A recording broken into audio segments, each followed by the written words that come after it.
Support American-made tariff-free clothing with American Giant with American Giant. They aren't affected by tariffs because their clothing products never left the U.S. Get 20% off your first order when you use promo code STAPLE20 at american-giant.com. In the dystopian future, the authoritarian United States government boosts morale through a sport of sorts. One young man is selected as a representative from each of the 50 states to compete. The winner is determined by being the sole survivor of the long walk. I'm Ronald Young Jr., and I'm leaving the theater.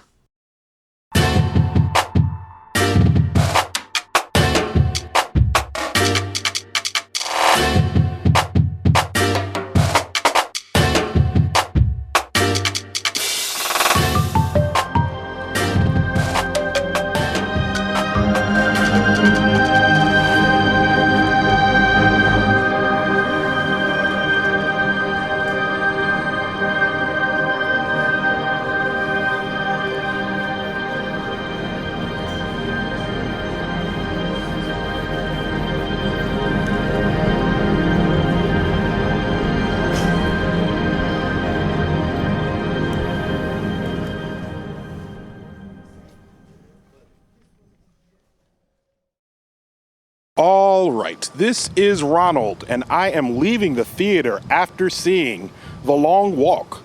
The Long Walk, written by JT Mollner, directed by Francis Lawrence, starring Cooper Hoffman, David Jonsson, Garrett Wareing, Joshua Odjick, Nyuout, Charlie Plummer, Ben Wang, Josh Hamilton, Judy Greer, and Mark Hamill. And as usual, for a complete cast listing, you can go to the link in our show notes. I am not here alone. I am here with second time leaving the theater guest. He has not been with us since the spring. He skipped the summer. He's welcoming you right into fall.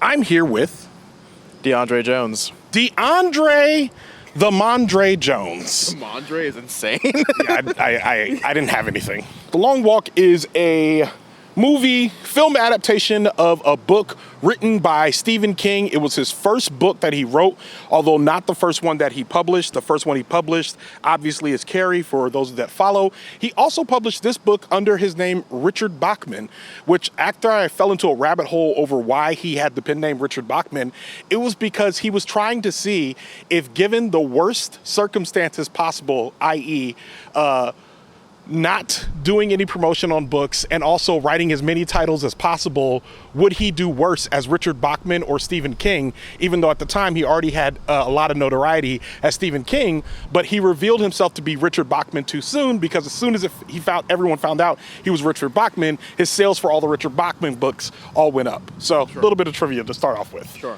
So The Long Walk is about a dystopian future in which a group of young men, one from every state, one from all 50 states, are told that they have to walk essentially until one of them remains. Essentially, they all have to walk until all 49 others drop. And if you win, you get untold wishes and you get untold money and one wish. That is the premise of the movie. Deondre Jones, what did you think of this film? I think that it should have stayed a book. I like when you have time to think. That's a very good start. I think it should have stayed as a book, and my reason for that is I think a lot of things that would fly in a book don't fly in a movie. And the things that come to my mind right now are like flat characters. I think fly a little better in a book than in a movie. I don't know, a kind of like hollow plot line. I call it hollow motivation. This movie for me feels like it was relying a lot on the drama of what is happening on screen, literally in front of you, to justify its entire existence, which I guess maybe a lot of films do, but it feels different because this film is also trying to make social commentary at the same time. And when you mix that, like, this is a Hollywood horror thriller blockbuster with lots of like gore and drama, but then you also want to make the commentary on today's point of view, I think there's a fine line that you have to walk, and I don't think this movie really walked it very well. I think that is a wonderful articulation. I agree with everything you said, and I have my own list of issues with this film. So this is going to be a good. I can tell this is going to be a good episode. I think you nailed it. I think we stuck around afterwards for a bit of a movie discussion, which we won't get into too deep here. But I will say, I turned to Deondre as a guy picks up a microphone and says, "We're going to talk about the movie in the theater." And I said, "Do you want to stay?" And he goes, "Yes." And I remember thinking, "Oh no." You gotta understand, I'm not used to this press stuff, man. I'm not used to the privileges that come with seeing a movie before it comes out, and I didn't even know there was gonna be a discussion. I didn't either, and I've never stayed for one. I'm glad I stayed for this one. And I think right off the bat, my biggest issue is this is another David Jonsson movie in which I am seeing him essentially be a magical Negro. The last film that he was in, Alien Romulus, which is I really liked that movie, but there is a large portion of the movie where I was like, because you cast this dark-skinned black character, I have some questions about what his experience would be in this universe that he's living in. Now, I will say, in this film, The Long Walk, there's lots of black people. I mean, like, there's nameless, faceless black folks in the front that you don't, like, see anymore at some point in the movie, but there's enough, like, that are focused characters in the film that I felt like, okay, there's black folks here. What is the commentary going to be about the race relations in a dystopian future? And I can tell you, that commentary was thin for me. Well, I think that this is a perfect example of why maybe this thing should have stayed just a book, because when I learned this thing was written in the 60s, so many things clicked into place for me, like, and that it's like kind of Vietnam focused, and like Stephen King's a white guy. Obviously, he's very liberal but very white, and he, we heard in the post-film discussion that David Jonsson. We heard in the post-film discussion that David Jonsson's character in the book is a white man, and that already changes everything, right? But then you look at, obviously David Jonsson's there, right? And then they give him this accent, almost unintelligible accent, as if like, and he is not the only black person in this film with a crazy southern accent, by the way. Correct. I leaned over to you at one point and saw this clearly African actor doing a very deep South accent. I was just like, oh, I don't know if he needed to be from the South. I don't know if that was something that you needed. Right. So it's like, it's so weird because here's David Jonsson. He's saying all these things about like positivity, happiness. You got to find the love and everything, brother. In this weirdly like southern, like a literal accent that sounds like, yes, master, I love it, master. Like very shuck and jivey. Very shucking and jivey. Meanwhile, he's had this, like, his character has this devastating backstory. Why is he so positive? Like, what is going on? And when you think about it, like, oh, this character is a white guy. In the book, you lose the need for all of that explanation, right? Like, this is just a guy that's positive and is loving. And I think that my guess is that, well, you can't, in today's climate and in today's Hollywood, you can't make a film with just all white folks. And I think that's fine. I think that's fine too. I think that's good, to be clear. But when you are taking a book like this that was written at the time that it was and making it into a film, and you know clearly the casting directors were like, okay, it actually definitely shouldn't be all white people. It's more compelling and more realistic if there are people of all different races. But it seems like their thinking stopped there. Their thinking stopped at, it would be cool if there were people of other kinds or of other races besides white in this film. They didn't take it a step further and be like, okay, what does that actually mean for the film's plot? Do we have to do anything extra beyond just casting black folks? I agree, and I also think that's my biggest problem with The Handmaid's Tale. And The Handmaid's Tale, especially in the book, Margaret Atwood actually writes about that black people are completely separated from society in the books. In the show, all of a sudden we see black folks that are commanders, and I'm like, there's no way in the world in the dystopian future. And if anyone questions me saying this, just look at what's happening right now with black people, queer people, women in society right now. When you give the wrong people the reins, there's a disenfranchisement that happens. And I feel like it's difficult for folks to imagine consequences when it comes to race.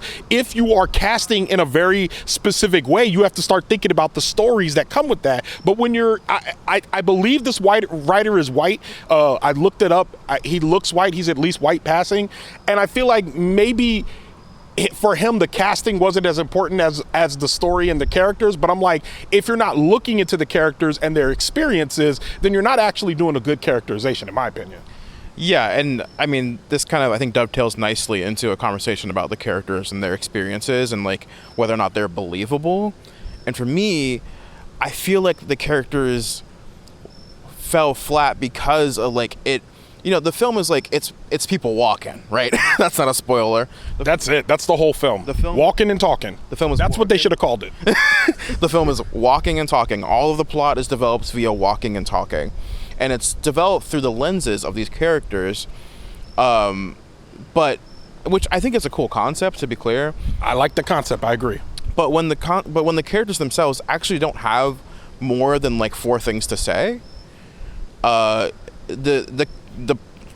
things quickly fall apart, right? Like, and to me, these characters actually just felt like caricatures of a certain type of person.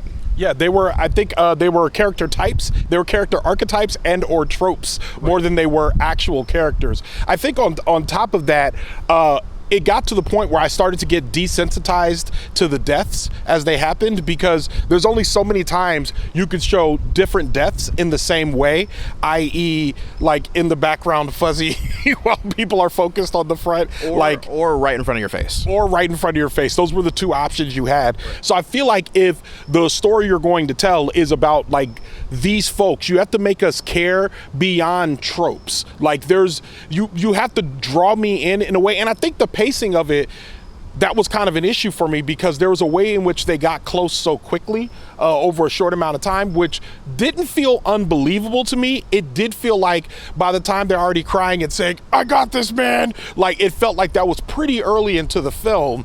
So then later on, I'm just like, well, what do we have left? If that was day 1, what do we have left for days 2 through 5? Well, this thing is tight, right? It's an hour 48. Yeah, it's not long. So it's a tight film, and God bless that it's not longer. Thank God. It did not feel like an hour 40. To be clear, it doesn't need to be longer. Every one of those minutes. But at the same time, it's a short run time to flesh out this concept that you're trying to pound home, which is, what if we had a movie where the plot is entirely built by people talking to each other in this really awful situation? And to your point about how close they got so quickly, there is some aspect of it that's believable. It's like, well, look, this is all we got. You know, all we have is each other right now. But at the same time, it felt unearned. And especially when, like, you know, it becomes clear like these people are all going to die. So again, like this idea of the movie falling back on the drama of like someone you care about dying.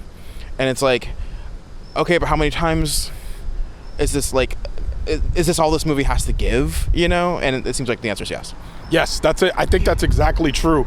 I will point out that this film was done by Francis Lawrence, who's done the majority of the Hunger Games films. He's done Mockingjay 1 and 2. He did Catching Fire. He did A Ballad of Songbirds and Snakes, and the upcoming Sunrise on the Reaping. So he definitely has a certain perspective when it comes to dystopia. This pares it down a little bit, smaller budget, smaller everything when it comes to compared to like what a blockbuster franchise like the Hunger Games is giving you. So I'm wondering how much his perspective, especially of dystopia, plays into it. It's hard not to compare this film to the Hunger Games because it feels so Hunger Gamesy. It makes a lot of sense that you just told me that this dude that worked on all the Hunger Games stuff, and the concept is very Hunger Games.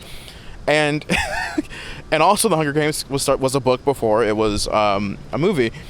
And man, I gotta tell you, I like the Hunger Games movies more because I think the idea that you're going to leave it as like this blank slate for the viewer to project whatever authoritarian vibes they want to project onto it, I think that just leaves so much room for holes. And it seems like from the post-film discussion that a lot of people resonated with that. They were like, wow, really like that ambiguity. For me, it didn't work at all.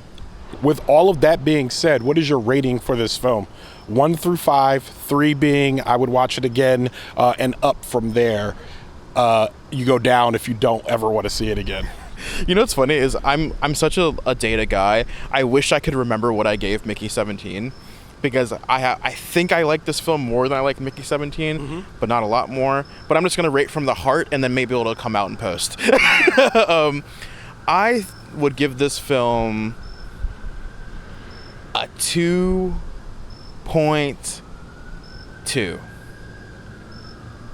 Wow.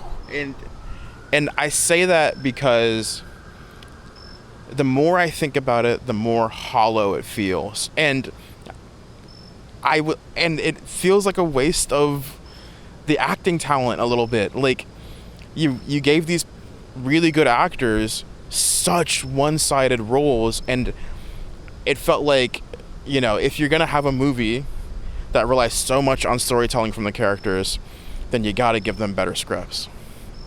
I agree. I think this is probably, for me, it's funny because I would watch it again.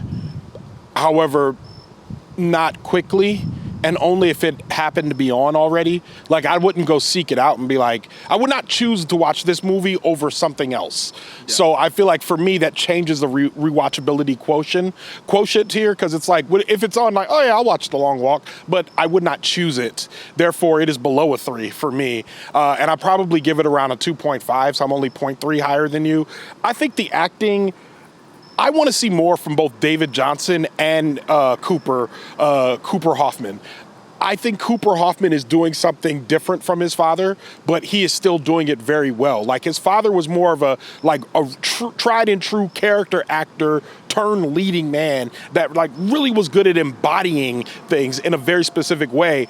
And what I'm seeing Cooper Hoffman do is just I believed him as the character. I believed him being tired. I believed him when he was angry. He's just a very, I feel like, good, serviceable Hollywood actor. And I'm excited to see what comes next for him.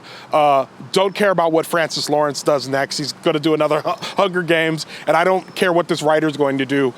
He needs to fix this movie. It didn't work very well for me. So for me, it's a 2.5.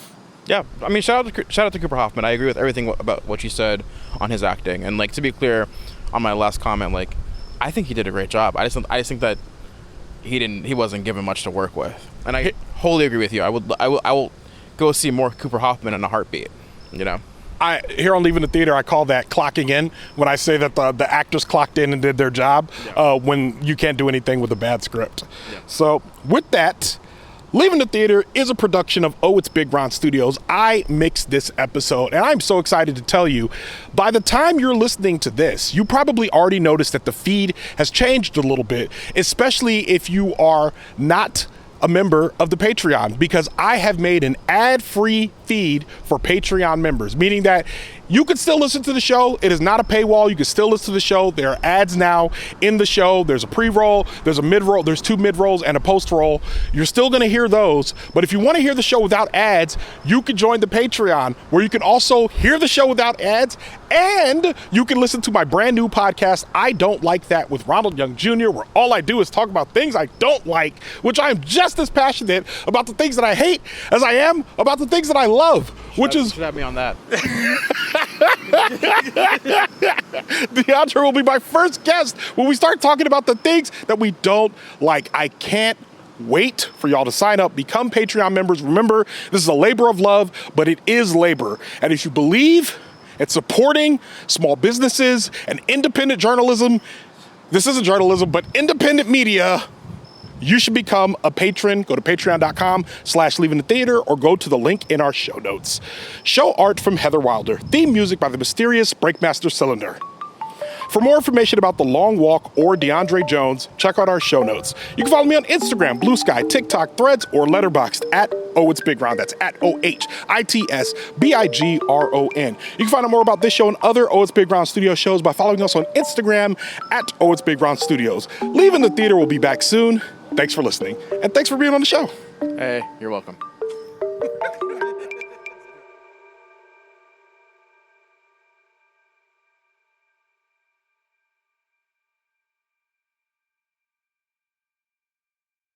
I have 2 comments off the bat for you, just so you know. 1, it's still summer. And 2, you just said Mark Hamilton. Ooh, thank you. Now I got to cut the 2 comments part because now I got to go back and fix that. Or you can leave it in because we're human. I don't do that. So say your first comment again. Okay. Well, my first comment for you is that... I have 1 comment for you. It's definitely going to the bloopers. Well, I have 1 comment for you to start off. Sure. And that it's still summer. Thank you for clarifying. It's almost like we did this twice.